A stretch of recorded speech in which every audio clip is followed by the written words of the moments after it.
What's up guys, it's Flossin. Today, I'm back again to not only glaze Burnice for the second time, but the Anomaly cult we're building as a whole. Burnice's kit just dropped in Zenless Zone Zero, and I want to talk about why she should be on every Anomaly player's radar over Caesar and the other agents. Now, with formalities out of the way, let's talk games. Alright, my Burnice enjoyers.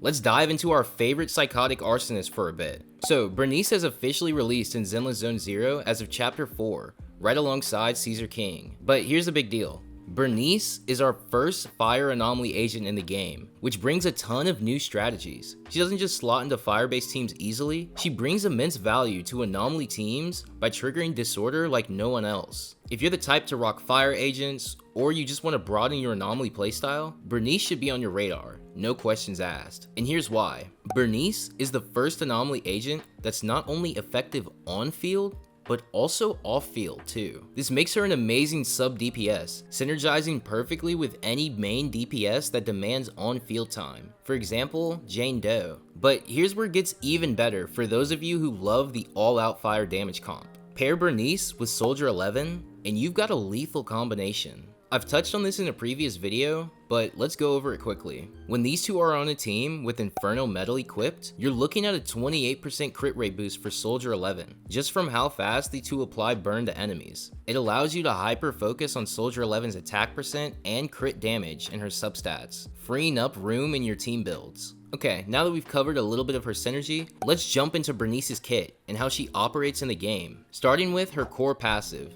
Nitro Fuel Cocktail. Burnice's passive works by expending her energy bar to gain heat. You can hold up to 100 heat, and the amount you have is indicated underneath her HP bar. Once Burnice's heat bar reaches the halfway point, she enters her Nitro Fuel Cocktail state, where her attacks apply the scorch effect on enemies. You'll know it's working because the enemies get that visual cue with the Kindle Flame burning on them. Now, here's the crazy part. When any character other than Burnice attacks those scorched effect enemies, it triggers something called Afterburn. This consumes Burnice's heat bar, dealing fire damage and causing anomaly buildup while she's off the field. Yep, you heard me right. Burnice can deal solid damage even when she's not the active character. So essentially, this is what's happening. Burnice builds up heat by expending her energy, and once she hits that threshold, her attacks become even more potent. When your other agents hit those enemies that she's already scorched, they trigger Afterburn, leading to extra fire damage while Burnice isn't on the field. This essentially means that Burnice is the perfect unit for players who love off-field DPS characters. You'll want to place her in a sub DPS role and pair her with an on-field damage dealer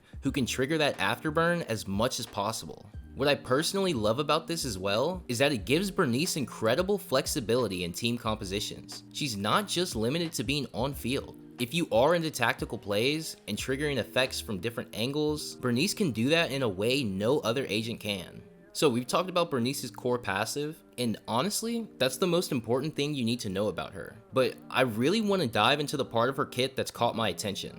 And surprisingly, I haven't seen anybody else talking about this. Burnice's ultimate has a quick assist feature.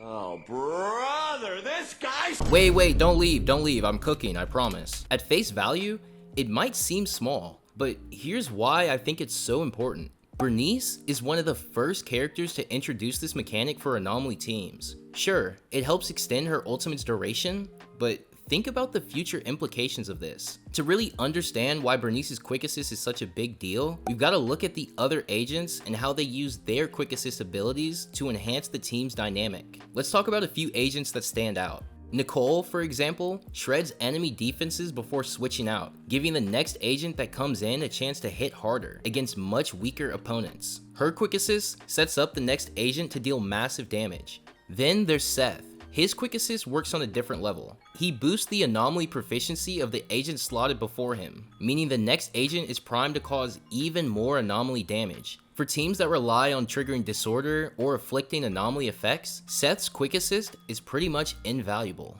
And let's not forget about Rena. Her quick assist resets her pin ratio buff, which can be a game changer for agents who rely on piercing enemy defenses, more specifically anomaly based teams. With Rena on these teams, you're getting consistent, reliable damage output across the board. Now, what all these agents have in common is that their quick assist abilities are designed to make the next agent even stronger. Whether it's through defense shredding, boosting anomaly proficiency, or resetting key buffs, quick assists create these intricate layers of synergy that you can build entire teams around. So, how does Burnice fit into all of this? While Nicole, Seth, and Rena offer a clear tactical benefit to the agent next in line, Burnice's quick assist opens up a new realm of possibilities, especially for future content. Her quick assist might not do anything particularly flashy on its own, besides extending her ult duration, but it does open the door for new possibilities and very complex interactions down the road.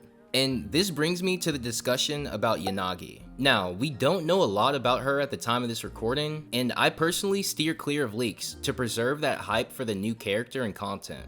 But here's one thing that we do know. She's gonna be an electric anomaly agent, and that alone opens the door for some interesting possibilities when it comes to quick assists and team synergies, particularly with Burnice. Here's where my tinfoil hat comes in. What if Yanagi's kit is designed to benefit specifically from quick assists? Imagine this. Burnice comes in dealing solid fire damage and applying burn to enemies, then swaps out, leaving them scorched. Yanagi then takes the field, and through Burnice's quick assist and her ultimate, she applies shock, starting a ticking damage cycle between burn and shock. Unlike front-loaded damage, where you hit hard and move on, like with Jane Doe's Anomaly style, Burnice and Yanagi would create a consistent flow of damage over time. These anomaly effects, burn and shock, both linger after being applied, ticking away at the enemy's health. This could mean you're constantly applying damage throughout the battle, even when your agents are off-field. It's the kind of synergy where Yanagi, with a potentially buffed quick assist, could seamlessly pick up from Burnice's ultimate and keep the pressure on. Burnice sets the enemy ablaze, Yanagi shocks them, and then back to Burnice, a cycle that you can rinse and repeat. Now, I'm not saying Yanagi will 100% have a quick assist dependent kit, but if she does, we're looking at some big implications for Anomaly teams. For example, Seth could even fit into this team. Seth is already a solid pick for Anomaly agents with his ability to buff Anomaly proficiency, and that buff would only become more valuable in a Burnice, Yanagi, and Seth lineup. He could amplify both Burnice and Yanagi's anomalies while providing defensive utility on the side. And we also have to take into account Chaos Jazz, the new disc drive set that just dropped. I'm sure as you know, this set boosts fire damage, electric damage, EX specials, but most importantly, quick assist damage. Chaos Jazz synergy with Burnice and Yanagi makes me lean even more towards the idea that Yanagi might have a quick assist related buff, potentially making her a powerhouse in this new quick swap playstyle. A Burnice and Yanagi combo centered around applying anomalies and swapping out for quick assist bonuses could very well be a new archetype that evolves in the anomaly meta. But yeah, that's enough yapping out of me. I'm curious though, what do you guys think? How do you think Burnice will influence the game moving forward? Do you think her quick assist mechanic is going to be a major factor in future team builds? Or is it just a fun little bonus for now? Let me know in the comments down below. Also, if you did enjoy this video, don't forget to drop a like down below. It's completely free and lets me know that you enjoy this type of content. Until next time, happy gaming, and may your pulls be ever in your favor.